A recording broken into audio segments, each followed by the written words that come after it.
Hello and welcome to a brand new installment of Nintendo World Report at Night for Wednesday, December 21st, 2016. I'm your host, Alexander Coffey, joined today by two of my usual co-hosts, but no Donald this week. We've got Neal Ronahan. Hello, Neal. Hi, I just saw Rogue One for the second time, and it's really good. I'm gonna see it tomorrow. Is it good? Is it actually good, or is it good in the same way Force Awakens is good, which is like all right? That's I guess just without diving into too much Star Wars talk here. I think if you had issues with Force Awakens, Rogue One might kind of correct some of those issues. Good. Okay. That's what I've noticed from talking to people who were kind of lukewarm on Rogue One, or people who were lukewarm on Force Awakens. Seeing Rogue One, were like, oh no, that's kind of what I wanted out of Force Awakens. I saw the new season of South Park, and I like the way that they described the Force Awakens as a bad Happy Days reunion special. It's like it's time to come together as a nation and admit that Force Awakens wasn't that great. No, I adore Force Awakens, and I can understand. I see where the complaints are. I just don't care. I really dig that movie. It was what I wanted. It's right in the middle between the prequels and the original movies. Like, it does some of the stuff right from those, and some of the stuff. It's just right in the middle. I feel like that and Return of the Jedi are on equal footing as far as quality. I agree. Which might be a dig on Force Awakens. I don't even know. Hey. Zach, I have a new Amiibo. Nice. Ooh, I'm sorry. I have. Yeah, me too. But it was only $10. Wait, actually, you know what? Live unboxing. Ooh. Oh, can I share with you guys the single worst Star Wars opinion is that Revenge of the Sith is better than any of the original movies. That's not right. That, like, even the that is a nice one. I've been looking at that. Yeah, this might be one of my favorite looking Amiibo. I noticed that at Target, the Mario Classic 25th anniversary ones are $6, but part of me wonders if I'm starting to be over Amiibo. No, the only reason why I got these is, well, no, I guess that's a load of crap.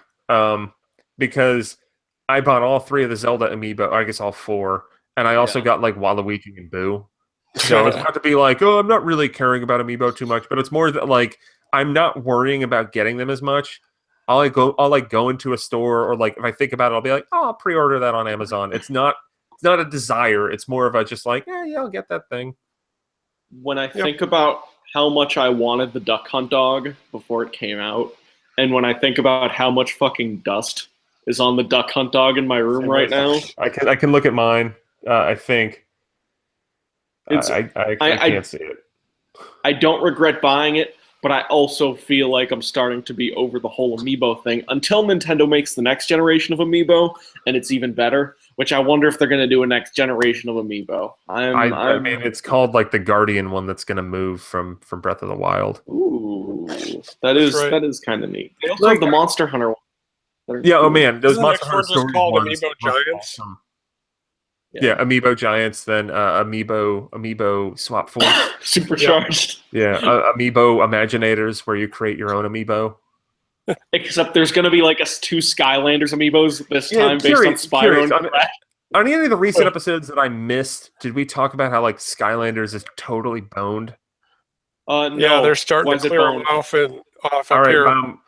Let's talk a little bit about how Skylanders is totally done. We should talk about this episode very quickly. We have no plans for this episode. We're going to talk about Super Mario Run and Shantae a little later. But my plan for this episode is we're just going to bullshit for about 30 minutes. That's when the show is at its best. I hope everyone's okay with that. There you go. As you were saying, Neal. So Skylanders is pretty much boned. The writing's been on the wall for like Superchargers, which I thought was pretty cool. That didn't really sell that well.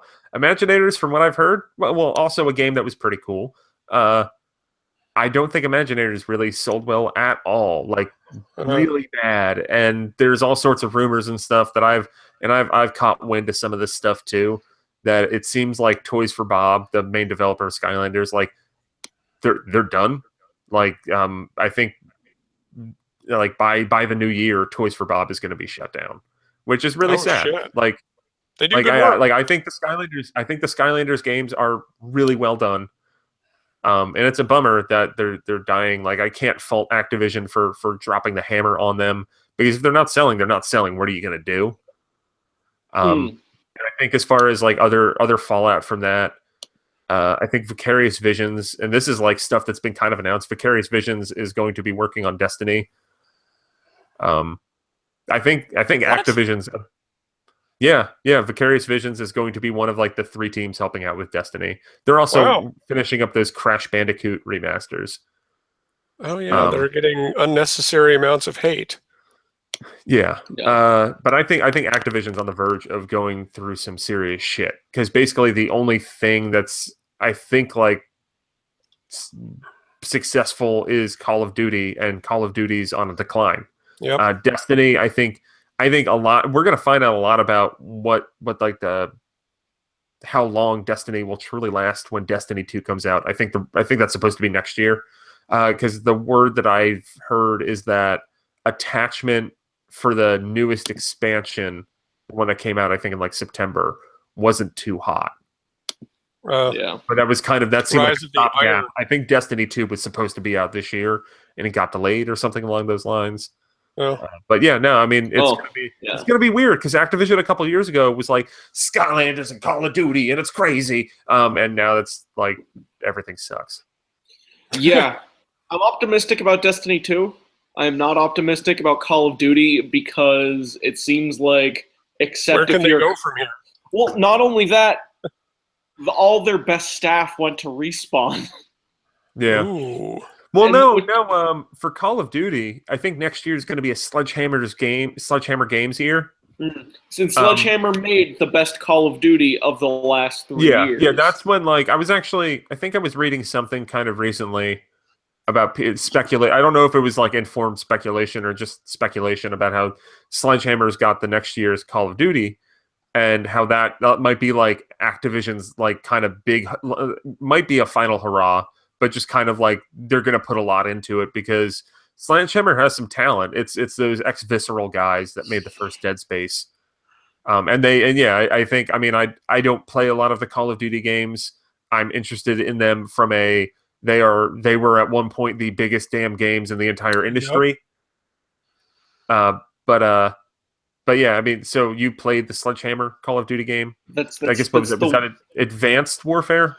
Advanced Warfare, and that was the last Call of Duty game I played. The reason why I played it is because I was a House of Cards fan, and I like Kevin Spacey. Also, I think the Call of Duty game the year before was Ghosts, which wasn't great, but the one the year before that was Black Ops 2, which I was still kind of high on. So I was willing to see how Advanced Warfare turned out. Multiplayer was decent, campaign was really good, and then I realized that like 3 Call of Duties is about enough for me. Yep. That's what happened to me. Like I played some Call of Duty 4, I played World at War. I think there was a third one that I played. I think I played some of the. No, I don't think I played Modern Warfare 2. I think I might have played some of the first Black Ops. Like to the point that I'm not even sure which one I played. They all kind of blurred together to me. Modern Warfare 2 is the one where I said these are not great, but I loved the first one. They're well-designed games. I mean, there's a reason they sell as much as they do. It's not like it's one dude shitting out a product in 6 months. I respect the hell out of the Call of Duty games. They're just not for me. Like that's where I'm at with them. That's where I've been at them since for the past 6 years. I went to the first press event that I ever went to on behalf of Nintendo World Report was Call of Duty World at War, Spider-Man Web of Shadows, and Quantum of Solace. I remember you talking about that. Okay. But yeah, no, but like, so that I went to that with very little experience with Call of Duty, and kind of just like had an open ear hearing about World at War, and I was like, oh, okay, this is why people are into these games, like, and like totally got it, and then like played some of them and were like, oh, these are really good. I'm done. You know what Call of Duty game was not good? The third one on DS. No, we're not going down this. I'm leaving. Have a good show, guys. No, I'm talking about that again. That End Space isn't even around anymore. Like, I know. Everything is gone. Without guessing, okay, I'm going to give you a quick shot. No thinking about it, no looking it up. Just say a number. Neal, what number in the series is Call of Duty Infinite Warfare? Primary series. Just say something. 11. Close. Zach? 17. Okay, it's the 13th primary installment in the Call of Duty series. It's Call of Duty 13. Wow. Which means this is the lightning one. Yeah. And it's only like 10, 15 years old, not even, right? Yeah, I think the first Call of Duty was maybe like 2004. 12 years old, I think. That's nuts. Yeah, because Call of Duty 2 was at Xbox 360 launch in 2005. Right. I played some of that one, actually, but that was before. I feel like Call of Duty before Modern Warfare and after Modern Warfare, those are entirely two different games. Totally different things, yes. It's like pre-Castlevania and then post-Symphony of the Night Castlevania. Definitely. I would say my taste in shooters, and I'm not saying this as someone who's like a big shooter fan, but I would say I'm a lot pickier now when it comes to shooters than I used to be. I would say a lot of my favorite shooters from the last few years, you got Doom, obviously. You got, Metro. The Metro series is fantastic. You have a lot of good story-driven ones. Wolfenstein is really good. I think 1. BioShock is really good. Titanfall 2, if you want something more in the multiplayer. Then you got Overwatch. There are all these fantastic specialty shooters that are doing things either better than they were done in the past or in a new way that wasn't really done in the past.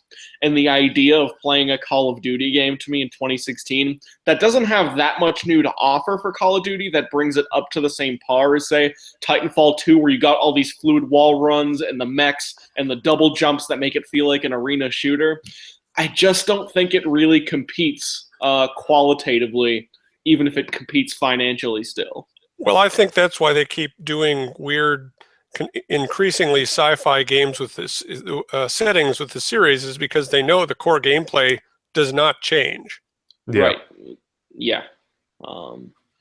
Whereas something like Overwatch or Splatoon, Titanfall 2, those are changing the game. Right. Titanfall 2 seems to be an enormous step over the first Titanfall. I never played the original Titanfall, but that's the vibe I get. Probably. I feel like this might be a thread that we should pull out on NWR at Night in the future. Star Wars Battlefront was added to the EA Access Vault recently, and I started screwing around with it more. But I'm at the stage of just going online and being like, oh god, what do I even do? And that feeling, I've had it a couple times where you join an online multiplayer game a year after it came out. And it's a very active user base, but it's just a bunch of people who've been playing it for a year. Yeah. And you're just you hop on and you just instantly die, and you're like, where was he? But that time period has become that time period's become a month now, by the way. In 2016. You don't get that year grace period anymore. I mean, it's just because Battlefront it's the only, I guess there's Lego Star Wars, but it's basically the only game in town as far as Star Wars games go, which I can't wait for that to change. I was thinking, I still have Rogue Squadron sitting over there on the shelf. That game still rocks. When I was watching Rogue One, I was thinking about how badly I can't wait for that Amy Hennig Star Wars game to come out. The one that's I guess the tentative concept for that might just be it's sort of like Uncharted, but it's Star Wars. I'll play the shit out of that game. I played the original Uncharted. I played all 4 Uncharted games this year, so I actually got a look at Amy Hennig. Not just reading all the news stories where you get the vibe that she's this super legendary person, which is great, but I actually played the Uncharted games this year. Uncharted 1 through 3, the ones Amy Hennig is on, don't actually hold up all that well, especially mechanically. Uncharted games are that's a series of peaks and valleys. But the idea of she did do the story in the Uncharted games, I'm almost positive. I think that was her main driving force. I'm pretty sure. Story is aside from. She was the director of them, but I think her hand was mostly, or the thing that people celebrate about her, as far as I've always understood it, is the story the storytelling aspect, which is Okay. the landmark achievement of those Uncharted games, in my opinion, is basically like Uncharted 2, which that was the first one in the series that I played around when it came out. And it's just an Indiana Jones movie that you play, and that's pretty cool. It's an okay Indiana Jones movie until you get to 2016 and you realize that the Indiana Jones movies and the Uncharted games aren't in the same league. So I guess I'm sort of like criticizing it unfairly because I'm judging a 2007 video game by the standards of 2016 and her quality 10 years ago because people's quality changed 10 years, whatever. The thing that I don't like to admit, because I don't like him as a person necessarily, nor do I like his style of writing, but I think Neal Druckmann does tell better stories than Amy Hennig. Remind me who that is. That's he did Last of Us. And he did Last of Us and Uncharted 4. And he does a very good job at making human characters. I won't get into this too much, but if you've played Uncharted 4 or parts of The Last of Us, one thing you'll notice is that he has very ham-fisted ways of inserting his own semi-social policies into the video games he writes. He makes very progressive video games, and I have nothing wrong with. There's nothing wrong with progressiveness unless I notice it in the game and I notice what he's trying to do, and it doesn't feel human anymore. It feels like someone with a very specific opinion making a very specific vision of a world that doesn't exist. That's when it starts to bother me. It's like going back and reading the original Jurassic Park, and you realize that Michael Crichton is actually super anti-science. Yeah. Right. I have nothing against people having opinions making art, because all art is just people with opinions making the stuff that sticks out to them. I think he does a poor job of hiding that stuff in a way that it doesn't distract from the rest of the game. But at the same time, The Last of Us is Naughty Dog's finest game. But I would say, like, with Amy Hennig, I hope she's better now than she was when the first 3 Uncharted games came out. Well, as long as it's a Star Wars character action game, I don't really give a damn. Yeah. You know, another thing, Alex, I'll say about the comparison to Indiana Jones. Indiana Jones is an hour and a half long. Right. And the problem with these, Uncharted is like a 20-hour game that they have to drag every plot point out. So I wonder if given a screenplay for an hour and a half movie, she would be better at it, or she'd come to a better story. Uncharted is like, it's not a 20-hour game. The 4th game is like 15 to 20 hours. The first 3 games are like 7 to 10 hours. I think I'm gonna drop close to 15 and 2. Yeah, 15 is 2 is about right, and that's way too long. I mean, that game is way too long. Yeah. Here's the low key. Here's a low key opinion I have, and we're in no rush. We have nothing to talk about tonight other than Super Mario Run, and then us listen silently while Zach talks about Shantae. It's really good. Just go buy it there. Okay, that's all you really. Okay, it's on. I have it. It's on my Wii U. Yeah, mine too. I played other Wii U games instead, which is weird. I'm probably going to buy it on Vita. And what Manuel is saying in the chat actually ties into what I'm saying very well. Manuel says Naughty Dog is highly overrated. I don't like using the phrase overrated, but Uncharted 2, I might say, has aged horrendously. Really? And if you play Uncharted 2 in 2016 and forget about the set pieces, which are way less impressive nowadays, a lot of that game is miserable to play. You know what? Yep. As someone No, he's right. I just replayed it on the collection. It's not terrible. It's just miserable to play. As someone who gave Skyward Sword a 10 out of 10 in 2011, I will defend everybody who gave Uncharted 2 a 10 out of 10 in 2009. No, it was great in 2009, but now, like, my God, it takes so long to do anything. I stand by the fact that I gave Skyward Sword a 10 out of 10 in 2011. I don't think I'd give it the same review in 2016. I need to sit down and play through that game to, like, write some kind of article based on that. I should talk about it on the show.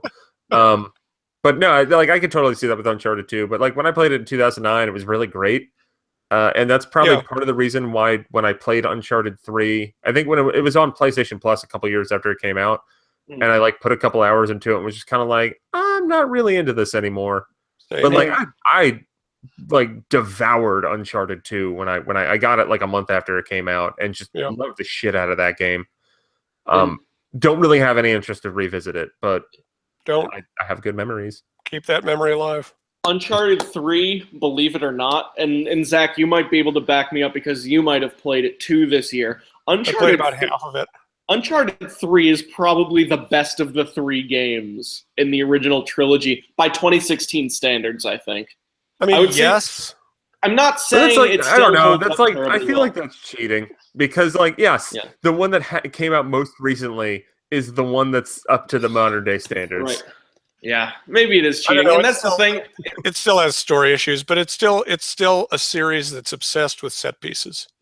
It's a pointless idea to criticize scores that like in 2010 Neal made, or 2000 whatever Neal made, or what 2012 Alex made, or whatever. Yeah. Like for instance.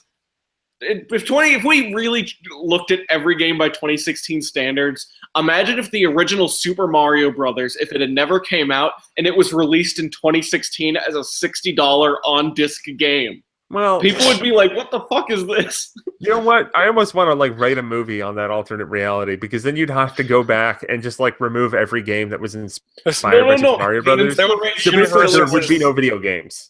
The inspiration, a universe in which the Mega Drive thrives.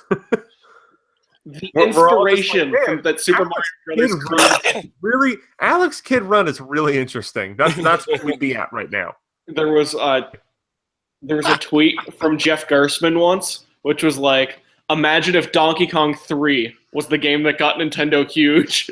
And imagine everything that spawned from that. Wow.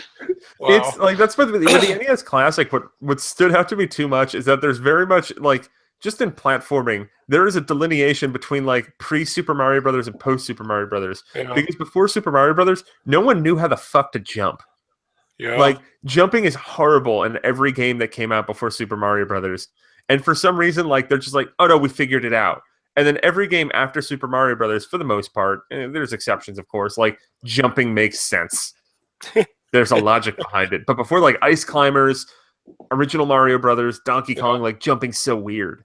Like they didn't get it.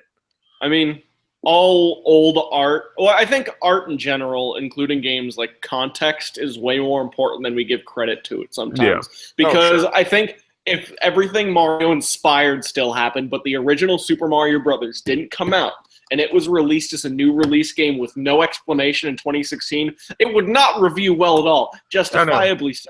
But it'd be like, hey, this quirky retro game. Like right, I don't know, it's why is it $60? Like, is this is like a $10 game that I could get on my phone? It'd be pretty good. It wouldn't even be a $10 game. But I think Super Mario 3 is one of the few games that kind of withstands that context, even without context. I think World is the same way.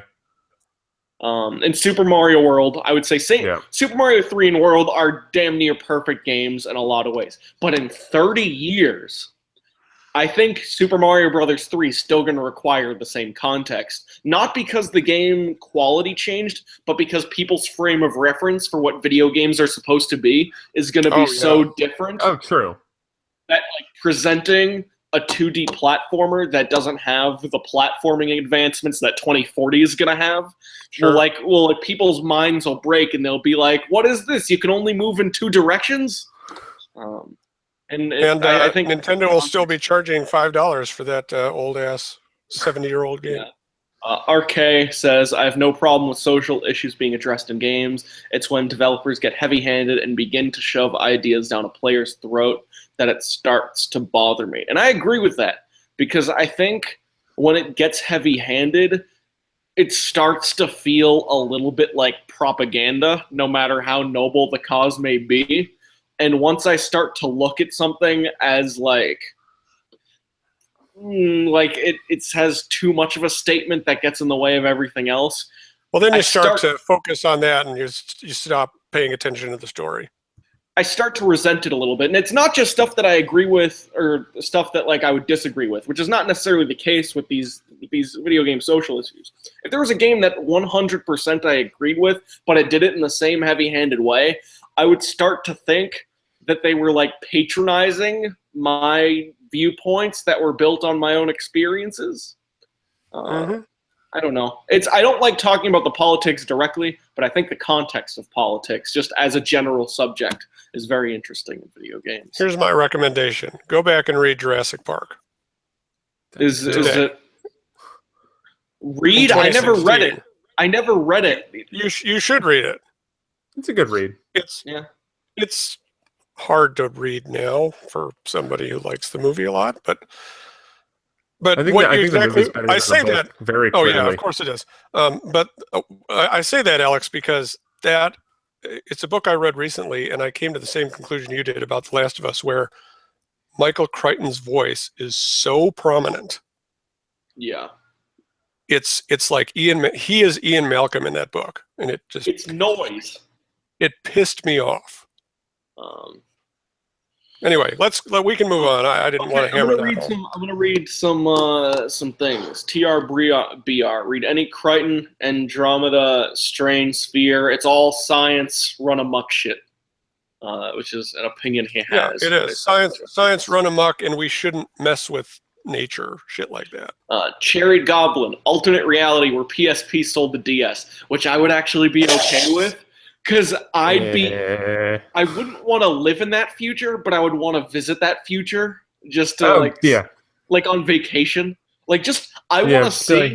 What's this? Everybody's playing Monster Hunter on their PSPs.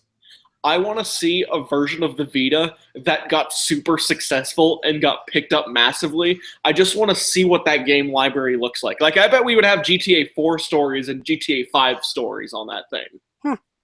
I bet we would be looking forward to a Vita 2. I bet we would have I like this from Kane, alternate reality, where the Mighty No. 9 series is amazing in the 90s, then has a spiritual successor in 2016 under the name Mega Man, and it turns out to be bad.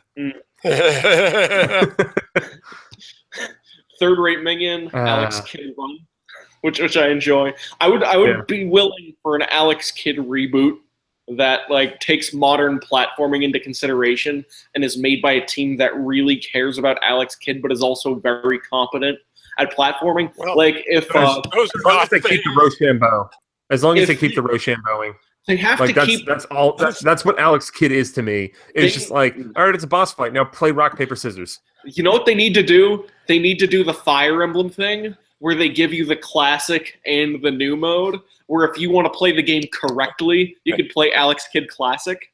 And if you want to play a video game, you can play Alex Kidd New. The Venn diagram of developers who really give a shit about Alex Kidd and the competent developers is a very narrow overlap. Yeah. And they're probably working on better things. I would love... Like the new Sonic game. I would love Sega Alex Kidd Country Returns. Exactly. Sega hiring Yacht Club Games to do an Alex Kidd reboot. Is there? I don't know if that's not happening right now. Why shouldn't it be? I mean, really, as far as Sega, if you're Nintendo, Sega, Capcom, I don't know why you're just not like after Shovel Knight came out, just taking dump trucks of money, being like, "Hey, Yacht Club, take our old shit, make it better." Yeah. You know what game cannot be improved though? Outrun. Outrun is beautiful. That game is magic. Alex Kidd still has pretty fun platforming for a game that barely works in 2016. Can we bring back Wonder Boy? Or no, they are bringing back Wonder Boy. Oh, I forgot about that and just remembered. That's great. Right? Wow. Or no, it's like it's that by those .emu guys. Yeah. Now I'm looking it up. Wonder Boy. All right, question. Is there a better indie platform studio than Yacht Club Games? Let me think about this. I don't think so. Maybe Inti Creates? What are they doing? They did the Mega Man 9 and 10. They do the Mega Man Zero games, which I guess are not retro. Okay, you're right. It's probably Yacht Club games. It's probably Yacht Club games. After just like 1.5 video games, I think what they've done. Shovel Knight's incredible, man. Yeah, it is. Might be one of the more underrated. Shovel Knight is almost a slightly tragic game where a lot of Nintendo fans give it the credit it deserves. A lot of us give it the credit it deserves. But a lot of the multi-platform people out in the world don't quite give Shovel Knight its actual due as like one of the best indie games that's ever come out. Oh yeah, so Third Rate Minion came in and saved the day. Wonder Boy: The Dragon's Trap. There you go. Yeah, that was a bit. Yeah, it was playable at PSX. I know. DevBird1 says Way Forward is better. I'm not going to call anyone who more experienced, and I wouldn't call them a retro developer. Yeah, but you know where a lot of those experienced people went? Yacht Club.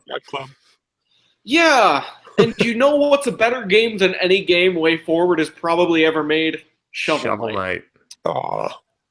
You might love the characters of Shantae away from the Shantae video games. Those games become way worse immediately. I would say, honestly, Pirate's Curse is the first good Shantae game. I guess, yeah, I mean, I agree with that. The first forgivable Shantae game. Like Pirate's Curse was an awesome game. The Game Boy Color game did a lot of things that had never been done before. It's a technical marvel. And from with like a pear-shaped difficulty perspective, curve. Like I played that game when it hit 3DS Virtual Console. It might have been real cool in 2001 or whatever. And you stopped.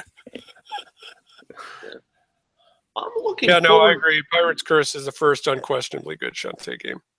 Kane makes the point that Platonic could take the reins if Ukulele turns out to be as good as it looks, which I actually agree. As someone who played half of Banjo-Kazooie and then fell off it very quickly, Ukulele seems like a smartly made N64 platformer in 2017. I'm very, very excited for Ukulele.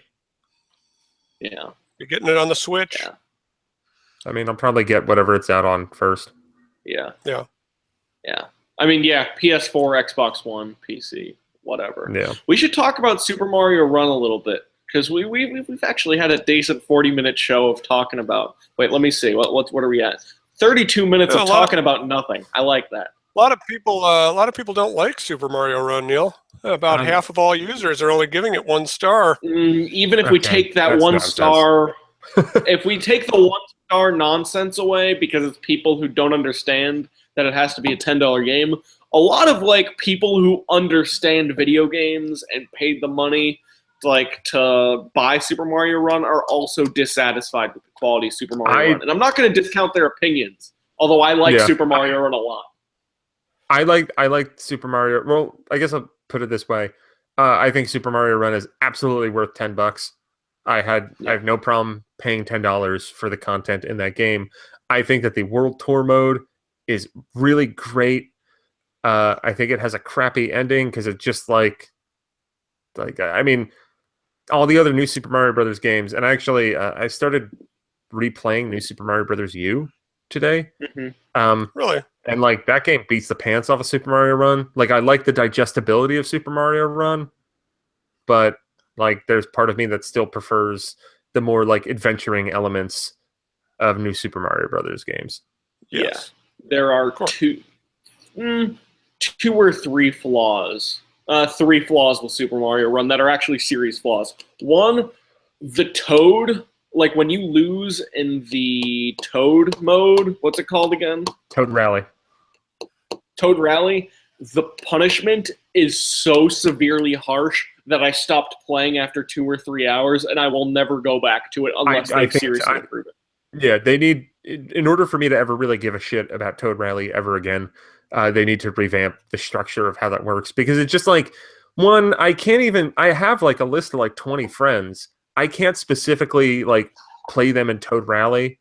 Although they added something called Friendly Rally today, I haven't checked it out. Maybe that kind of remedies that a little bit. It seems that has your friends list on it. Yeah, which that's a step in the right direction.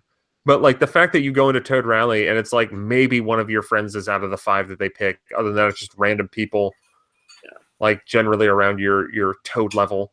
But it's also that like you could go in there and it could be like, oh, he sucked, so you can win easily, or it's like a dude flawless run, and even if you do really well, you're screwed. Like I don't think it's really. I don't think there's a lot of like explanation for it. I think Toad Rally really.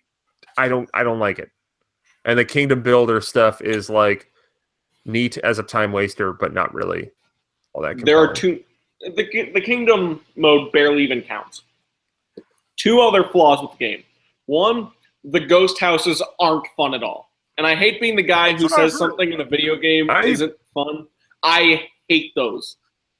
I really like the ghost houses because there's some of the only... it's like them and like two other stages that kind of twist with the always moving forward idea. Yeah. Counterpoint, Alex. Ghost houses in Mario games are never good.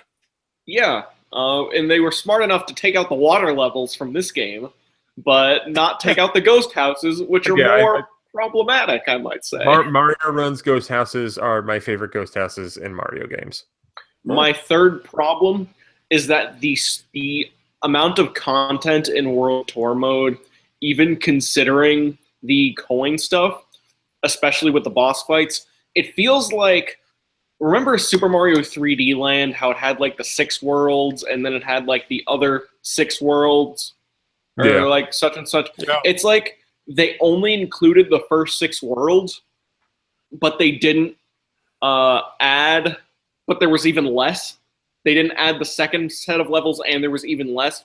And you know how like you beat Bowser on the bridge the first time and then you get to do the super cool Bowser battle after? There's no super cool final boss in this game. Yeah, there's no... Well, it's like, it's a fun final boss, but it's not cool. Like, I don't... It's a fun World 3 boss. Yeah.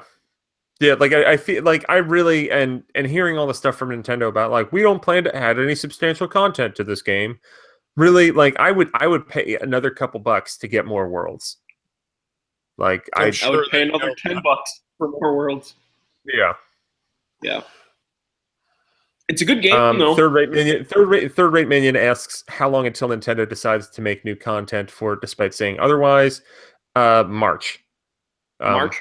Yeah. That's my prediction / hope, because I really I saw those quotes and my heart sank a little bit. But I think it would be really smart to have more worlds come out of this. Interest when the Switch does. I'm going to get it on Android when it comes to Android. I'm curious about it enough that.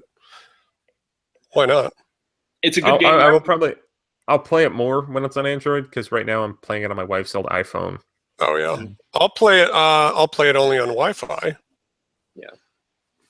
I would say people they discount how good the runner mechanics are in Super Mario Run. It's real good.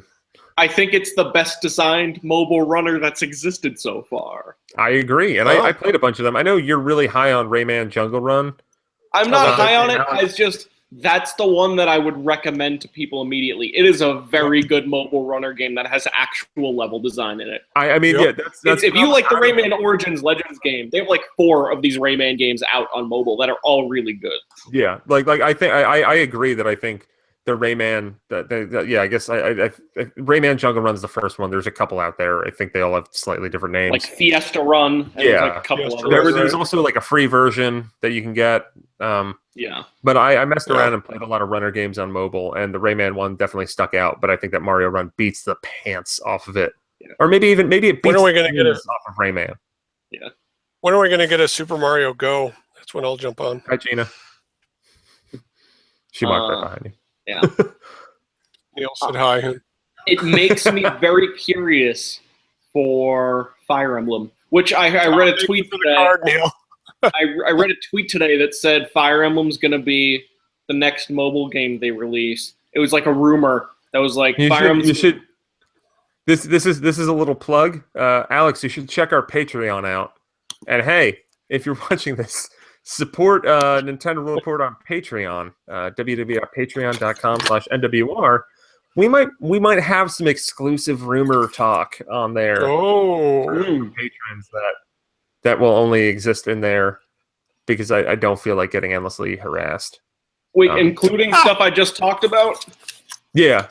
Okay, because I heard, and this is, I know, like, Neal, you have your own stuff, but I just read this on Twitter today, that the Fire Emblem game is better along, it's further along, and it's supposedly better than the Animal Crossing one at this point in time. So it's probably going to come out next. You know what? If you're watching this, you're listening to this, support us on Patreon. Alex, we'll talk more after the show. Okay, cool.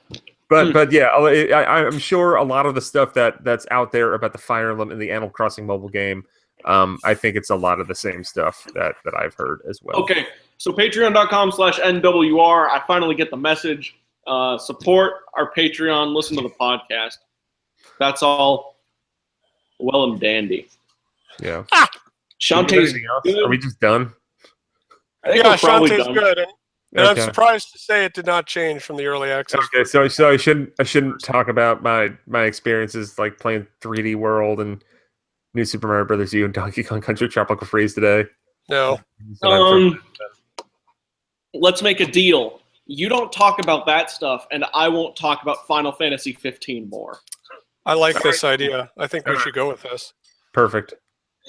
Because we're gonna say these games are really good. You're gonna have an opinion on Super Mario World that's either going to be similar to what it was before, or it'll be actually Super Mario 3D World is a really good game.